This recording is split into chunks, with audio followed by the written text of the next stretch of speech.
Hey guys, it's Katie with a little microphone. I asked you guys on Instagram to ask me a couple questions, and here's me answering them for you.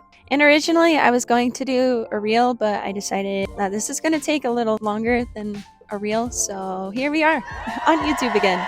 So I'm going to start easy, and a lot of you asked what my dream car is. So I don't have a single dream car, but I can name three, and that would be my C3 Stingray, and then I have a 993 Turbo, and then probably a GT3 RS 992 with the Manti, if you've ever seen it. Yeah, it's kind of typical to be a dream car, but if you've ever driven it, you know how great it is, and I want nothing more than that. So someone asked, will my finger ever grow back?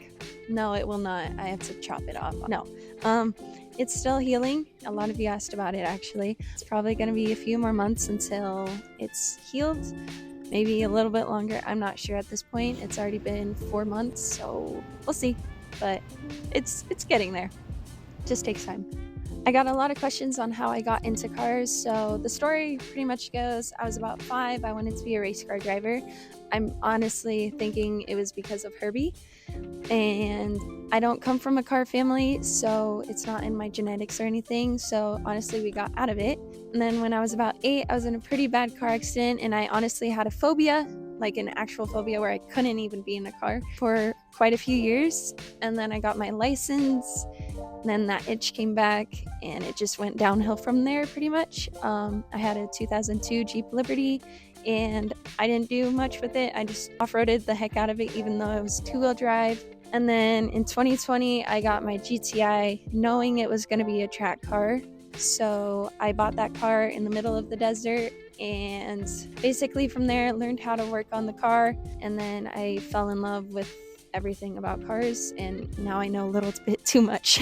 So the next question is, how and where did I learn how to work on cars? So obviously just said I don't come from a car family, so I got my GTI, and I honestly didn't know much about cars at all. I pretty much learned on that car, and then I realized how much I liked working on cars, so I went to school, just a community college. I'm still at that school, gonna graduate in the summer finally. So I learned a lot there, and then I got my apprenticeship at Porsche, and that's really where I learned how to do most of the things that I do now, like this. So yeah, that's pretty much how I learned and where I learned. Yeah, it's kind of weird. And of course, from that, how did I get into Porsche?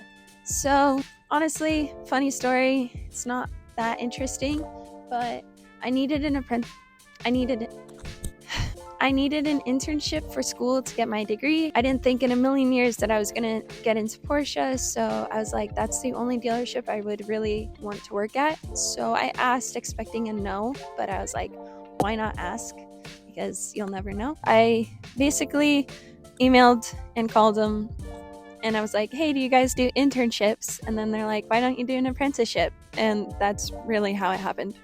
I don't have like any cool story about how I got into Porsche, but basically I asked and I got it, and I'm very thankful, and I know that's rare. Not taking that for granted at all, and I'm very thankful. And yeah. Favorite car I've worked on. So I feel like you guys expect me to say like the 918 or a CGT, but honestly, it's this car. I think just because it's my car, so like fully rebuilding something, fully taking it down is just something special with that. Yes, of course the CGT and the 918 and whatnot are fun. I love my classic cars a lot.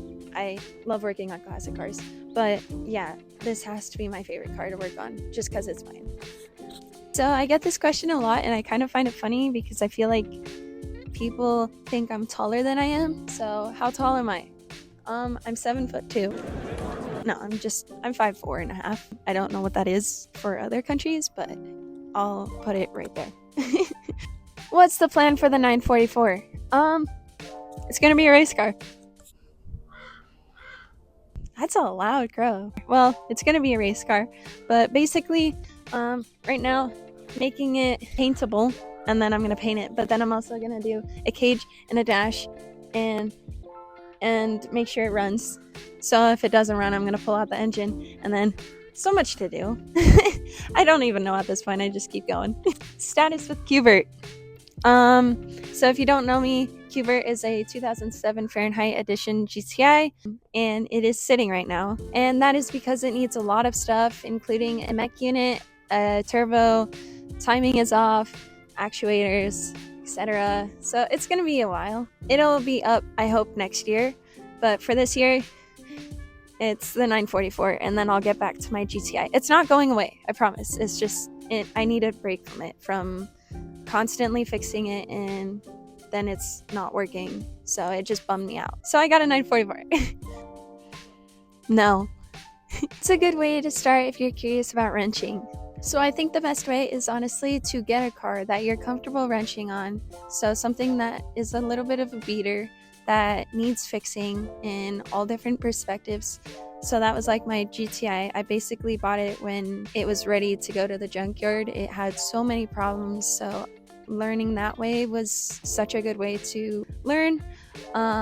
If you also want to go the route of going to school, there is always that option.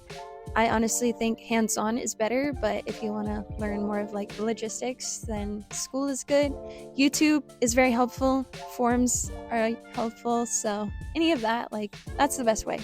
So I love this question because yes, I want to travel abroad and do track days throughout different countries, especially the Nürburgring and like everywhere. So yes, one day. Once I have the money and once I have the opportunities to do it, I will do that. And last but not least, can I do a flip? Yes. As you can see, I can do it. No big deal. But that's all the questions for today, and I will be posting on YouTube more, so if you want to, go ahead and subscribe for me, please. I'll give you a cookie maybe. But anyways, I'll catch you guys next time, and it'll probably be more of building my 944. So, see you later, alligator.